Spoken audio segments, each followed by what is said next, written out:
বারবার আমি সতর্কবার্তা পৌঁছাইছি, কিন্তু তারপরও সবাই ঘরের মায়া ছাড়তে পারে না।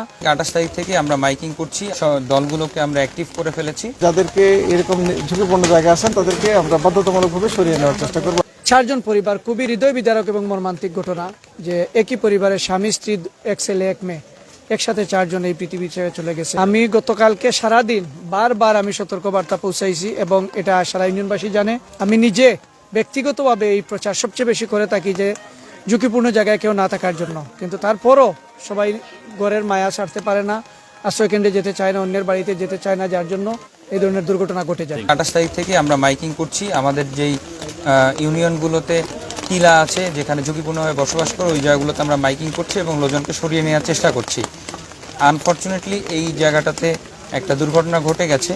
ইতিমধ্যে আমরা সকল ইউনিয়ন পরিষদ চেয়ারম্যান, মেম্বার এবং আমাদের গ্রাম পুলিশ থেকে শুরু করে আমাদের স্বেচ্ছাসেবী দলগুলোকে আমরা অ্যাক্টিভ করে ফেলেছি। আমাদের সতর্কবার্তা বেশ আগে থেকে দেওয়া শুরু হয়েছিল। আমরা এই কার্যক্রমটা আসলে শীত মৌসুমেই শুরু করেছিলাম এবং এই কারণে আমাদের তালিকাও করা হয়েছে এবং আমরা কিন্তু সময়ের আগে সতর্কও করছি। গতকালকেও মাইকিং করা হয়েছে এই অঞ্চলে মানুষ যাতে এই বিপজ্জনক জায়গায় না থাকেন, সরে যান। যেহেতু সরে যান নাই, সেই কারণে আমরা এখন থেকে চেষ্টা করব যে যাদেরকে এরকম ঝুঁকিপূর্ণ জায়গা আছেন তাদেরকে আমরা বাধ্যতামূলকভাবে সরিয়ে নেওয়ার চেষ্টা করব আজকে থেকে।